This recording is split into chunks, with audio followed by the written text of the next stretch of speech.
Yeah, boss, I gotta get it. Cause it's Ikelele.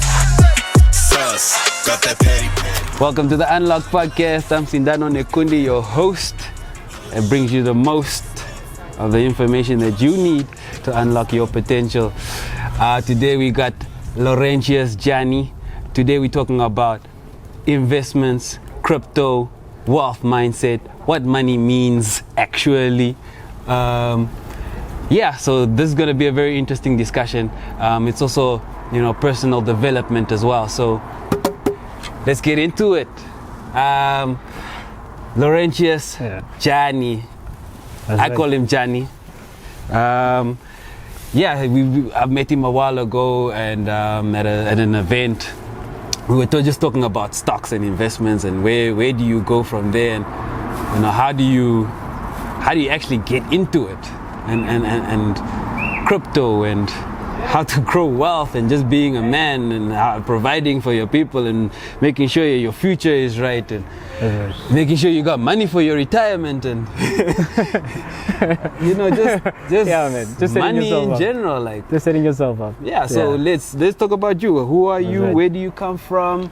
What's your background? Okay. Firstly, my name is Laurentius. A lot of people actually tend to call me Djani. Surname. It's far easier to pronounce, and I feel it has a better image to me than Laurentius. Like, imagine I'm saying, "Yo, my name is Laurentius." I don't feel. I feel it's not it. But initially, Laurentius Djani is just a crypto enthusiast. Like, I feel I'm not like a crypto expert yet. Yes, I have some sort of knowledge regarding investments, stocks, crypto, forex. So initially this whole idea or the whole concept to why I actually started moving towards this whole idea of trying to create some sort of wealth is because I come from nothing, man. Like, I've been at the bottom of everything. Like, I've seen poverty, a certain degree of it. My parents have grown humble beginnings, they haven't really studied far or have any sort of qualifications, but I felt I had to be the change in the family, man. I had to bring some sort of information, I had to bring some sort of knowledge, I had to at least enlighten a few group of people, or let's say show my family that there's a different way of doing it. We don't need to buy, the kettle. We don't need to have, as much real estate. I'm not talking bad about real estate or anything, but I just wanted to bring something new, something different. So I figured something accessible. Something accessible, man. Like something you can start with as little as $10, man.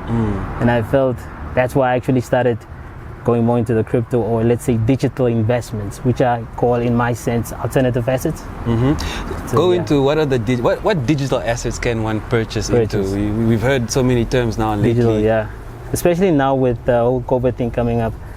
There's a lot of trends that actually started following into the space. You get to hear people coming up and saying that they want to teach you how to flip or how to finesse, how to finesse banks, how to, they are all about trying to show you a faster way to get to something. So that's some people who are sharing this information. People that have been sharing this information. They always have this thing of trying to make you get rich quick, which I feel there is no such thing. You understand? Like, I initially started going really, really hard in crypto when COVID actually started. Because when COVID started, I had to reevaluate myself. I had to ask myself like really critical questions like, how much am I worth? How much assets do I have?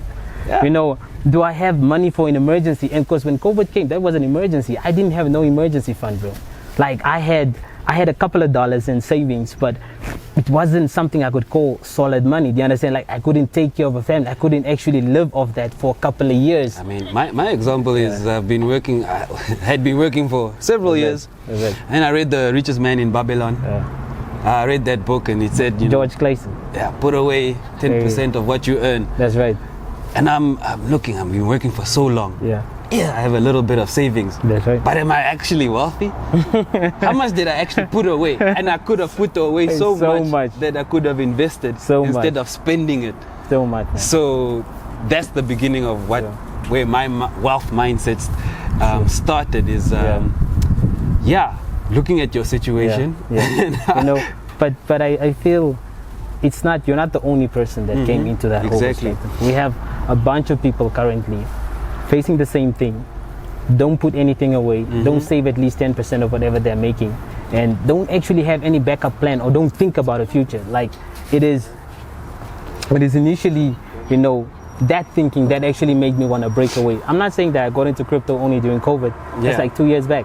I got into crypto a while back, but then I wasn't making as decent amount of money as I was actually planning on making. You know? And I had to sit back and I had to restructure. And I feel every human being needs to do that at a certain point in time. And that's when I actually started saying, cool, digital assets, easy to purchase, easy to actually liquidate, meaning you can easily get in and out of that investment. And at the same time, anybody can do it. You don't need to be a rocket scientist. I mean, remember when you bought your first cryptos, it's that easy. And the good thing about digital assets is that you can instantly increase your net worth just by a click of a button. That's amazing to me. Like when I get to discover that, I was like, you know, this instantly is it. Could be misleading. Yeah, like it's with time, is it not? Yeah, but let's say, for example, let me give you a great example. Let's say you're currently worth, for example, very, very short, you're worth $100,000, right? Cool. And now what you do is you have a $50,000 or let's say $10,000 available, and you now use that $10,000 and you buy a few more other cryptos, or can be cryptos or stocks or whatever investment that you're trying to look into, and you buy that. Instantly, your net worth goes up. You are now currently worth $110,000. You understand that? That's instant. And with crypto, it's 24 hours. I can do that whether I'm sleeping, whether I just got up now, whether it's a Sunday, whether I'm in church. I could sit back and I could just say, cool, I have a 50,000. Let me quickly get into this and increase my net worth again. You understand? So it's instant. It's like, it's very, very instant. Before we go a bit further, give them an overview of what crypto is actually. What crypto is? Okay, that's a very good question. I love that. The average person right now doesn't understand that they live in a digital space. What do I mean by that? Like every single thing that you do, every single transaction you put through, it's already digital. The mere fact that you walk into a shop and you tap a card, that's a digital transaction of funds moving from your account to someone else. That shows that our money itself is busy evolving. Money is no longer what it is. Money started evolving since years back when we went from bartering, went to the gold standard, and now we're currently using, fiat. Mostly called something fiat. Fiat is just money that is built, or let's say money that is being printed out of thin air. Yeah, it's money that is being printed out of thin air. So meaning it's money that it's built through fractional reserve banking. So I don't want to actually touch a lot of the banking nitty-gritties and so forth, but it's mostly called useless money. And like the conversation we had, because I told it's you, not backed by any. It doesn't have any physical backing. It's money that gets printed instantly. Yeah. And the banks control most of it. They can, they tend to inflate it, and that's why right now it's when we're actually feeling the biggest impacts of inflation. Like you get to see how much food has inflated. That's called food inflation. How much the prices have increased. Food has inflated so much this year. Very, man, very. And the average person, unfortunately, has to take a fall for it. And it's always been like that. It's like the less information you know, the more you are impacted by whatever happens that is being pushed by a lot of these big guys. See that? So, and that is why being ignorant is not bliss. So what is money actually? Money. And that's the very question. That's the very same question I asked you, man. Like money, if you really sit down and ask yourself, what is money? How does this piece of paper that you have can buy you this? Yeah. Like, how do you exchange, a piece of paper for a physical product?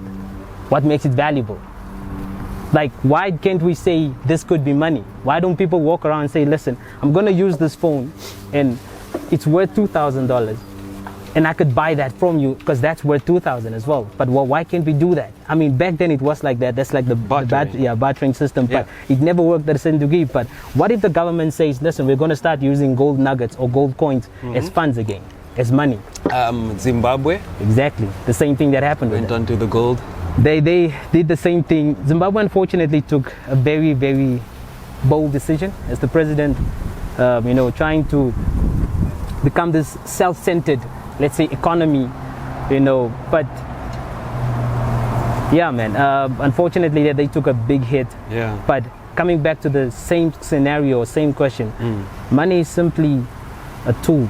It's simply a means of exchange. It simply means a store of value. So anything can actually store value. That's why you find the very wealthy, they tend to turn to gold as a store of value. Yeah. Why? It's better in terms of inflation. Exactly. It always has been going up. Anything that is gold, that has gold in it. Money is a store of value. Yeah, exactly. So money can be stored of value in different assets. Assets, exactly. So money is actually asset classes. That's right. So assets can be houses, property, Assets can be houses, commodities. property. Exactly.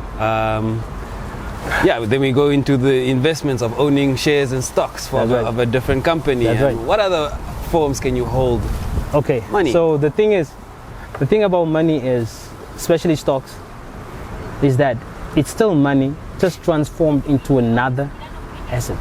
Like, it's still your money. It didn't lose value. It didn't, nothing changed. You just transformed it into another asset. And that is what money is. You can always transfer it into another form, which can be either a crypto, can be a stock. But the good part about owning things such as that is because it always has the tendency of appreciating over time. So what you're doing is you are protecting your money from losing value. The biggest thing you always want to do is preserve money. Like, that's why I said capital preservation is one of the less spoken things in terms of the wealth building space. Capital preservation. You so understand? The money you made, how can you keep it? How can you keep it? How do you protect it? And that's why Warren Buffett says the first rule about investing is never lose money. The second rule about investing is always remember rule number 1. Never lose money, man. Never lose. So you never want to lose money. You always want to make sure that you're making more and more every single year. And that's what we're currently in. And just to quickly give you a quick brief here about what you mentioned, what cryptos is. Cryptos is simply digital assets. They are digital money. The same money that you use, the same digital money that you use to tap. But since you cannot actually physically touch it, it has to be stored on a digital wallet, which now operates as a bank account. Remember when we started when you got into my lessons, I started making you understand the difference between an exchange, a wallet. It's like the same thing. It's like having the banking system, but only digitally, meaning you cannot physically go to it, but you could physically buy Bitcoins, which is the same thing that you would physically go to a bank and exchange your dollars for US dollars. You see that? The same concept. And then you would have an account where that money needs to be put on or placed. It's the same thing with the wallet. So the wallet allows you to store your cryptos, meaning it gives you that ability for you to actually own your wealth. It's not controlled by any entity or government. You become your own bank. And this is what they mean by decentralized. That's right. Go into what they mean by decentralized and centralized. Because a lot of people, I was watching a documentary the other day, Napster. Yeah. And they were mentioning there that this is the first decentralized music store where you can access information. It was actually a file sharing company, and the files were music. And that changed the game. That was 20 years ago. That changed the game. That's right. With emails. That's right. All these new apps that came about. Apple Store started to come about where you can buy music digitally. So when we know that digital trends are coming and change will come, this was 20 years ago. Now people are talking about not having laptops. Now everybody has a laptop. Everybody can't live without them. You believe that at some point everybody will have some crypto or decentralized tokens. But first, before we get into decentralized and centralized. There's one of the most amazing books I've ever read about centralization and decentralized entities is something called the spider and the what is this, the goldfish, or the spider and the fish, what is this, the starfish, sorry. So it's a spider Spider and the starfish. So basically what that means is that with a spider, if you chop off the head of a spider, it ceases to operate. Like none of the other legs can operate. So which means that's the top part, that's like the entity, that's like the control part or the control mechanism of this whole spider. You can cut off a leg and it will still move, but at a certain degree it will be limping. You understand that? It's hurt. It won't operate at full functional. It won't be as fast as it would be with all its legs operating. So now with the starfish, if you take a starfish and you cut off its leg, it can grow back. If you take a starfish and you cut it in half, it can grow, it becomes two starfish. It can become two, it reproduces itself. You understand? It has that, it doesn't need the other part in order for it to function. And in most cases, for a starfish to move, all the other legs need to agree that we're going to move into one direction in order for us to move, which is the same thing when it comes to central or decentralized, where I told you that in order for a transaction to take place, all the guys or running nodes or the people within that blockchain needs to agree that this transaction was made and the transaction was verified, and that yes, the money has been received by this particular wallet, and all of them have to agree. So there's no one person controlling this transaction, meaning if I send you crypto right now, everybody can see the amount of crypto I send you. You know, it's open in the blockchain. On the blockchain, exactly. which is like well, let's call it like the financial. Let's call it the financial ledger, man. Financial ledger. Exactly. That's what it is. Of the crypto space. Yeah. So, like how the banks have to report to the Bank of Namibia. That's right. These crypto exchanges are on the blockchain. Yeah. And the blockchain is a lot basically of nodes. That's right. Which are verifiers of a transaction. Correct. And because there are so many of them, increases the security in terms of no one can actually rig it, or in terms of no one can be let's say a con, or trying to, let's say, manipulate the market or manipulate transactions. So meaning that for every single transaction I put through, we must agree. And I feel if you give people the power to agree on certain transactions, if you can give the power to the people, that's the biggest way for you to actually win any, what is this? Most of these, let's say, election rigs that are currently happening where, let's say, internationally, they understand that. Like, imagine, like, get yourself into a point where you need to, like, vote, right? But when you're trying to vote, everybody needs to see the vote that you put through, and all of them can say that this vote went to this person without no one actually having the ability to change it. You see, so there's no way you can actually say, listen, I send you a vote, but I'm going to change it to Sindano, I'm going to change it to my brat over there. You understand that? So it's all controlled. Like, everybody has the option to see it, and everybody can verify it, and everybody can say, cool, that guy received the vote from me. And that is, and with that type of technology, and that's why I said the one thing that makes Bitcoin amazing is not the fact that it will make you millions, or the fact that it can change you financially. Yes, it is a financial tool. It has been recognized as a financial asset now.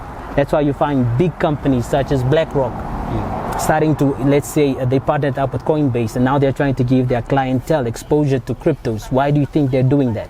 Yes, it is a financial tool, but besides from that, the technology behind it, the blockchain, that's what's far more valuable. That's the one thing that can actually change, people's life. That is what I want us to gravitate towards, and not just the money aspect of it. Because the money gonna always come. You can make money, you can buy crypto, you can buy probably not just any crypto. You must be a little bit savvy. Yeah, man. So that's what makes the crypto space so amazing. The technology behind it. And that's why I said every average black Namibian family, whether it's someone that has never heard of Bitcoin or is interested in actually buying, let's say, stocks, I want you to have this thing at the back of your mind. In every single wealth building, let's say, situations where a lot of money was being, let's say, built or being created, the blacks especially have always been the last people to gravitate towards something. We have always been the last people to actually say, listen, let's have a look at this. Let's see if this can actually change our lives. Let's have a bit of exposure to this. But I feel, and it's the same thing as land. It's the same thing in everything else that we currently own. Like, if you think of it, how much land does the average Namibian own? Very minimal. Very minimal. Can the average Namibian afford a house right now in Windhoek? Not even close. Can the average Namibian actually, are they able to afford a $5,000, $10,000 emergency just like that? Even 5,000 to 10,000, ideally you should have that, Yeah. but it's difficult. It's difficult, man. You know, it's a very difficult situation in most cases, and that is why, and that is why, you know, on average, at least get yourself 1 million satoshis, and that's why I kept emphasizing to you that, you know, own at least 1 million satoshis. What is a Satoshi? A satoshi simply means it's a smaller fraction of what a Bitcoin is. The same way that you have a $10, and then in the $10 you have dollars, right? In the dollars you have 10 cents or 50 cents, and then in the 50 cents you have 10 cents. So those fractional, let's say the smaller aspects or fractions within that $10, that's what's called a satoshi in Bitcoin. Most Bitcoins have 1 million satoshis. So it has 100 million satoshis, 100 million satoshis. So if you can just get yourself 1 million satoshis, that allows us to leverage one of the biggest wealth building tool within the crypto space at the moment. That already gives us exposure to actually leverage and control this huge technology, you know, this huge movement in technology, where we can actually say, cool, we now own an asset that we can call our own. And no one can actually say, listen, this is not yours, because everything is verified. Everything is on the blockchain. Everybody can see how much I've made or how much I currently hold in my wallet. So I can now, and the good thing about crypto is that if you own a certain amount of crypto, whatever it is that you're exposed to, you have voting rights. You have the right to say, or have a right to say, listen, I need you guys to change this and this, or I need you guys to actually work on this part of this particular asset. So, and that is big, man, because that gives us power. Power comes with what? Ownership. Power comes from ownership. That's right. So, we mentioned once that the gap between the poor and the rich is access to information. That's right. That's right. And just how you were mentioning that we get in late because the information comes late to us. Exactly. The understanding comes late to us. My focus this year was just to learn money. Yeah. You've been doing great. You've been doing amazing, man. There are times you would send me things, I was like, bro, where the hell did you get this? Like, yeah, that's exactly. It's researching, and the information is at your fingertips. Everybody has a cell phone. Yeah. No, true. Everybody has now more access to information than ever before. But they are being distracted by, you know, irrelevant entertainment and games and so forth. And I keep thinking, man, if I had this knowledge in my 20s, I would be gone by now. You'd be rich as hell. I'm not lying to you. That is true, man. It's true. But do you see the money in crypto? Do you see the potential that you can achieve? I see the value in it after learning it and understanding it, because I do understand that it is a tricky thing to understand. You don't, even with stocks and investments. That's right. First understand something before you get into it and invest before you start putting money into it. Right. That's right. So I said to myself, I'm gonna dedicate the whole year. Whole year, no, true. Because why must somebody else eat and I can't? Why? Because I can't learn? Yeah. Anybody can learn. Anybody can learn. So these are the new trends that are coming into the world. Yeah. We have the metaverse, we have Web3 that is coming up, we have NFTs. We have DeFi, decentralized financing. Decentralized financing. Which is one of the most, and I advise everyone else to look into DeFi, because DeFi, it's like banking, but only digital. That's like better interest rates, loans instantly, no credit checks, no nothing. It's done just like that. And that is amazing. And that is something that the big guys have noticed, and they're busy positioning themselves into. And you not being into that space, it's definitely like DeFi, NFTs, yes, non-fungible tokens. It's also one of the trends right now in the crypto space. But I need you to understand one thing: 95 or 98.9% of all NFTs currently in circulation are going to fail. It always happens, and it will always it's at the beginning. It's still in the beginning phase. But if you can actually get yourself into something I call play to earn NFTs, I feel that becomes another passive stream of income for yourself. Because the same way that you would play games in order for you to, to kill time, now you're playing games to actually earn real money. And there are guys out there making thousands and thousands of dollars every single day just playing games and actually earning real money. Like when you get to win or go from one level to another, you actually get to earn real money. Okay, cool. So basically, play to earn is like a trend right now in the crypto space. It involves NFTs and games put together. So now what this simply means is that for the average gamer, the guy that sits around and wastes a bunch of time, playing games and not really earning anything, or, not really having anything to show for it, the amount of hours you put into this particular game. So you now have the ability to actually earn a living. You now have the ability to actually create a passive stream of income for yourself. And that is actually very powerful, because if you really think of it, how much money do you normally waste on buying games every single month or every single year? That's a lot. I don't play that many games anymore, but it can get expensive. It's like 1,000 a game. Yeah, it does, man. So the average person consumes a lot of this, and at the same time have nothing to show for it. So with play to earn, it now gives you the ability to actually own an avatar, which is an NFT, and now this NFT, you can use it to play into this particular game without you having to purchase the game, but at the same time have the ability to create a passive stream of income for yourself with no stream needed, or let's say a streaming site or service needed, no audience that you need to actually monetize. So you now can do that at the comfort of your own house. You don't need to have an audience. So that is now the new trend in the crypto space. So meaning that the avatar you now currently have will become more valuable the more the game is being adopted.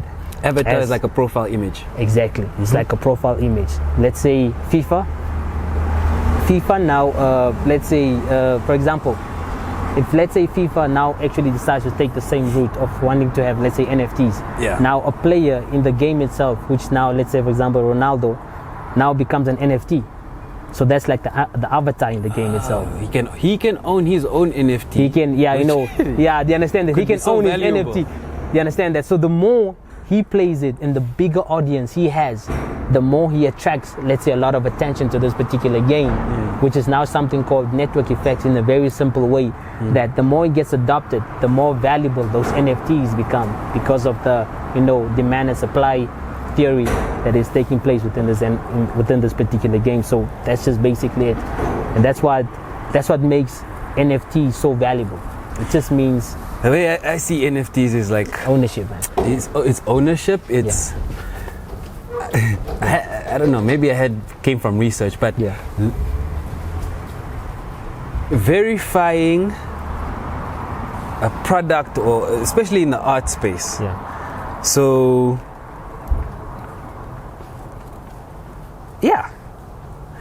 basically in the art space, I know that there's a few people who are designing NFTs themselves. There's also the possibility of cutting out any scams, because there's an NFT, like a serial number. Yeah, that's right. That verifies that this is. That's right. This is one of one. That's right. It's not non-duplicatable. Exactly.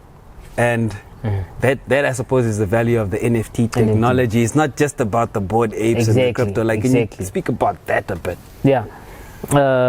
So basically, it's like you mentioned.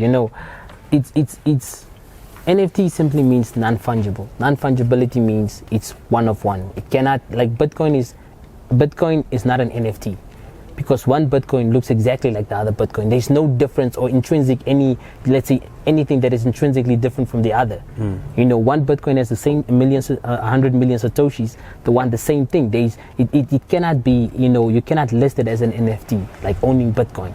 So the whole thing about, if you look at all these, collections currently, like CryptoPunks and so forth, you would always see it's either, they look all different. It's one of one.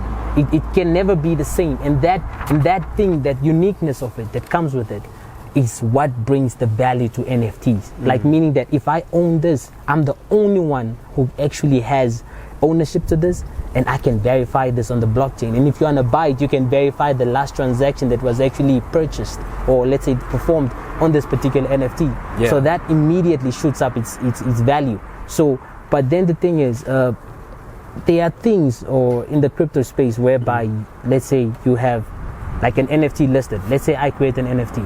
I create a collection of 10 NFTs, I list them on, and I buy all of them.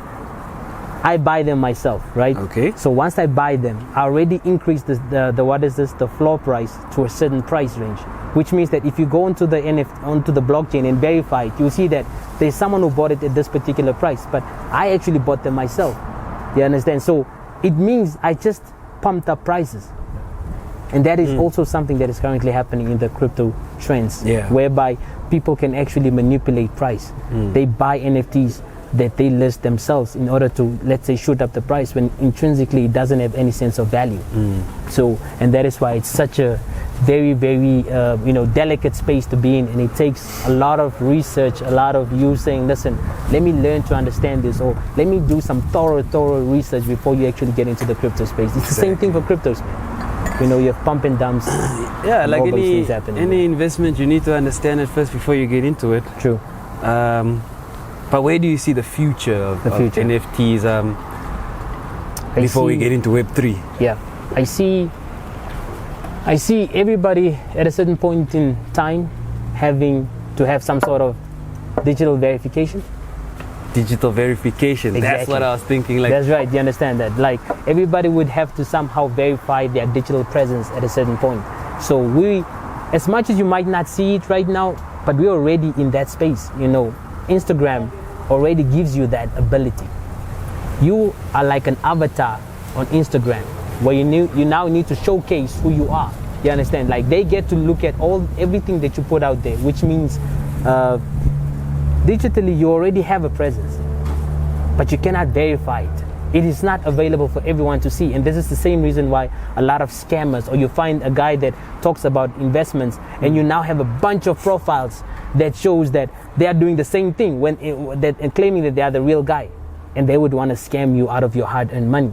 The same, and that's why, because of the lack of verification right now in the 2.0 space of the internet right now, which makes it so difficult, and which makes it like a nest egg for scams.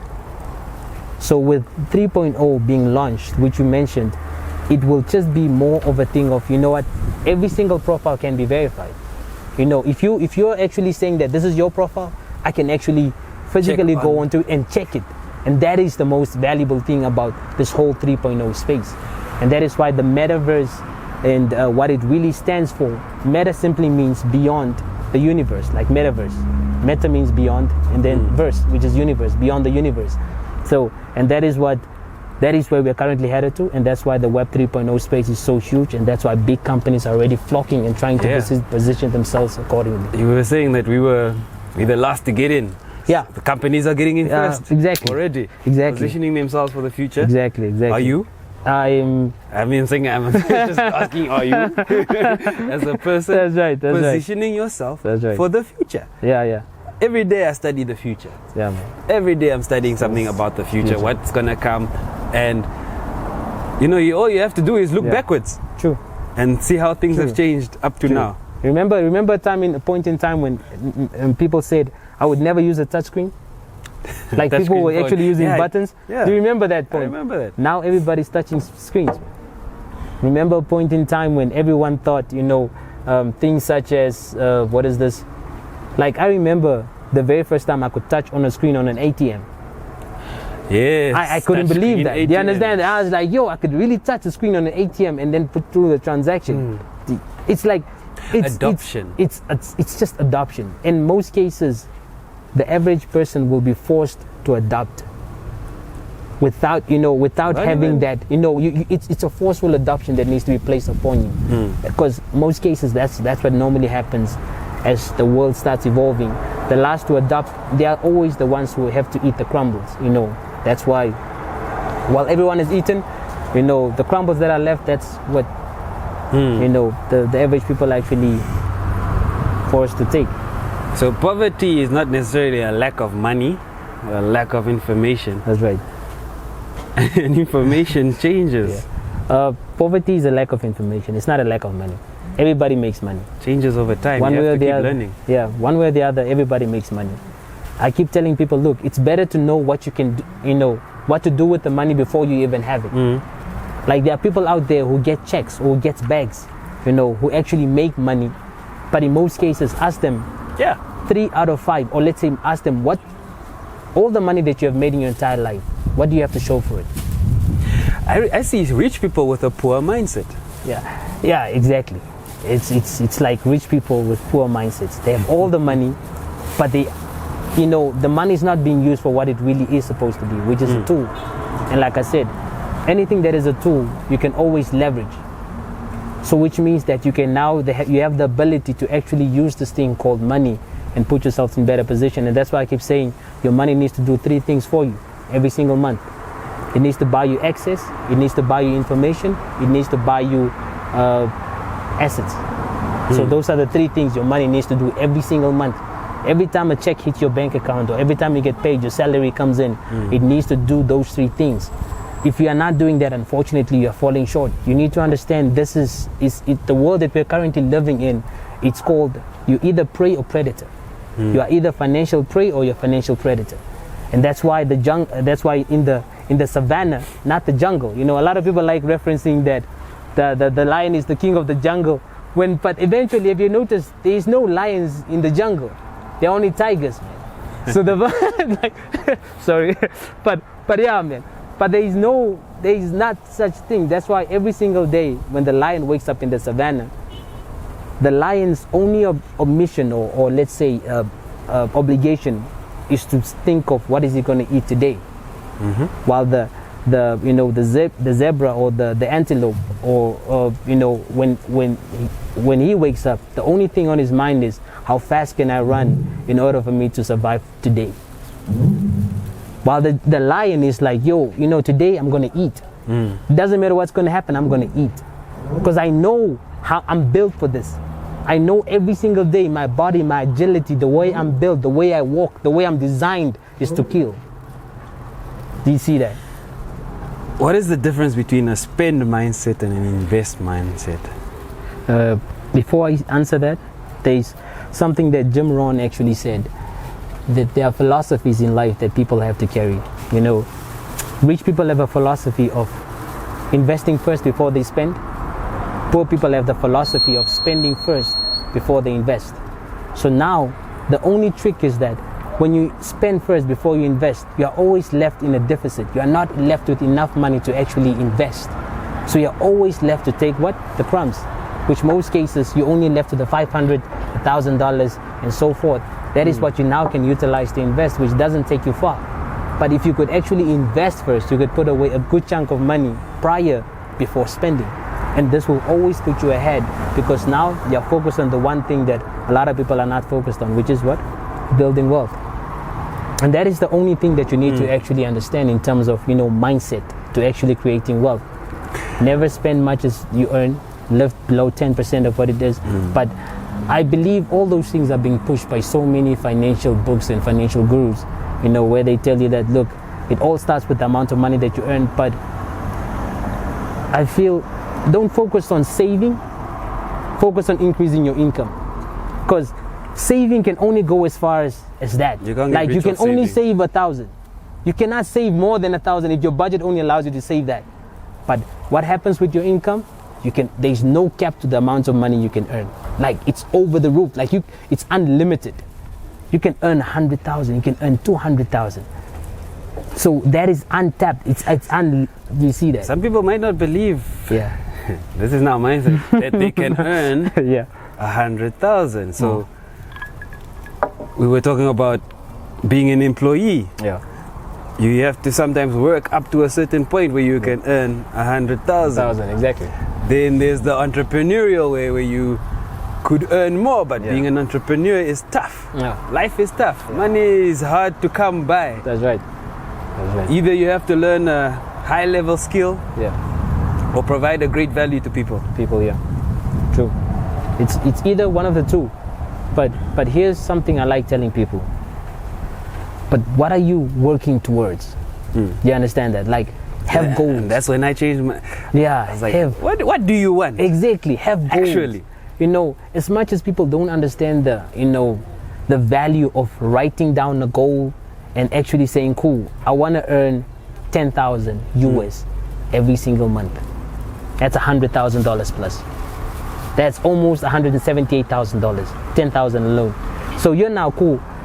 With that amount in mind, you know, it's far easier for you to actually say, cool, I just need to have this amount of money in order for me to produce this amount of passive income, in order for me to actually live comfortably. Because if you don't have a goal, you find guys hustling mindlessly, you know, driving cab, you know, he's really just putting in the hours, he's really just, you know, making sure that he's making this money, but this money is not being put towards a goal to what he wants to achieve. He's just trying to make this money as if his life depends on it, which to me is hustling backwards.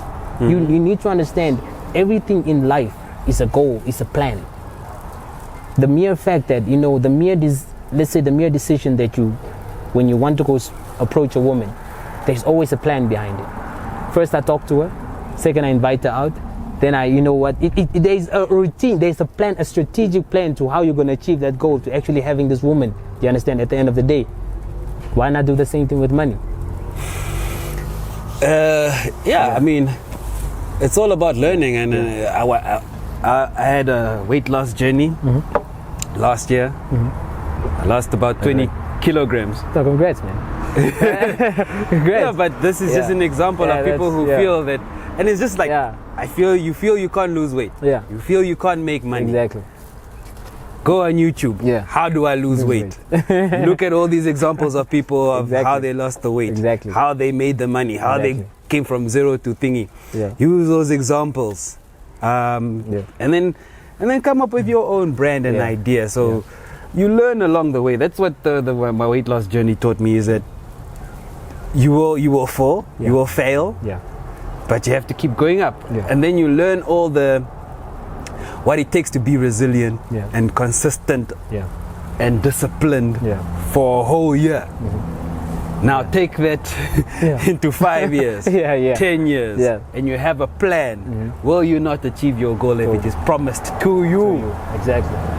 But you know, there's something I wanted to quickly add to that, but this is probably beyond the scope or whatever. But I'm trying to touch more on the most, let's say, average of people, because I'm speaking to guys who are starting from nothing. Because look, here's the thing. Most cases, you have a pension fund, right? That you normally pay into every single month.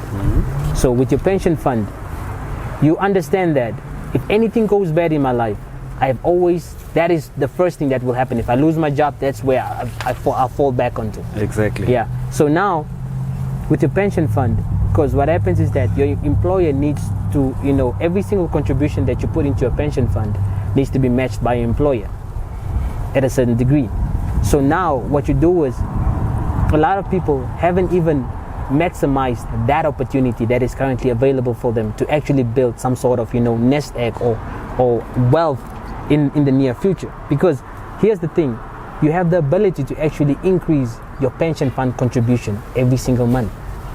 And now, guess what? If you now start, let's say, understanding the simple dynamics or simple things such as, okay, cool, if I wanna, if I love Samsung so much, or if I love Apple so much, I can now start buying into shares of Apple or things that I normally consume on a day-to-day basis, and I just build a position as time goes up.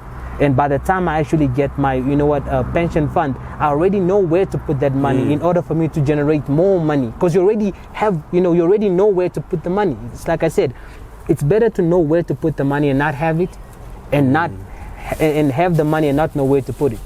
Because I've seen that from people I know close to me who have received, funds from one of their, relatives passing or whoever it is, and they took that money and spent it. And that could have been money that could have saved their lives. Money that could have actually put yourself in a better position. That could have been life-changing money. And now, if you had a plan for it. Exactly. And that's why I say, you know what? Start the basics. Go to your employer. How do you create a plan for your wealth? Go to your employer. Ask them, listen, what is your pension fund contribution? Ask them, listen, can I increase it? Can I max it out? And they're like, oh, cool, you can increase it with a 2%. Guess what? That 2% is way better than the average guy who's not even taking advantage of this one simple opportunity that is available. So yeah, family wealth, generational wealth. What if your family comes together, puts their money together to buy a plot of land in the family's name, and then create some value off of that land. Yeah, but obviously there's so much to learn, There's so much to go into. Yeah. You can't explain it all in one podcast Yeah. episode. But Me and Djani will obviously be sitting in the future to yeah. dive a bit more into the different aspects of future digital assets, investments in stocks, as well as just Just relearning and mindset unlearning, man. You and know, relearning. and relearning of things that were fed into us as a normal, Namibian born Sometimes and people raised. don't realize that. Like, bro, like you need to understand we are at the losing end of things. As Namibians, we are mostly we don't have access to a lot of facilities, or let's say services. We are restricted in terms of what you can do with the amount of money that you currently already have. We don't have the ability to actually, let's say, to put our voice out there, because we're such a small place, such a small country, and the more it is such, how should I put this, it's restricted, the more the average guy doesn't have access to this. And that's why it starts with us, man. It starts with us having to Sharing talk the about it, knowledge. sharing this information, sit down and really break down and have conversations. Speak to those who are more knowledgeable even. Exactly, man. Get more. I mean, bro, always be a student of life. I don't know a lot. I continuously learn. I still pay for People think mentorships. learning is going to study, paying for schools and stuff. I learn every single day. I don't know why people say they might. I don't want to learn anymore. Every single day. You're just disadvantaging yourself. It's lifelong learning, man. Yeah, and that's lifelong why learning. the podcast Unlocked. Yeah. Knowledge creates opportunity. Yeah. Because the more you learn, the more opportunities you can create for yourself. True. And this has been another great episode. Whew. So much insights, so much value. I know. Thanks for We'll having be me, back brother. definitely once again. Nah. Thank you very much, Djani Laurentius. Thanks for having me. I appreciate it, man. Always, brother.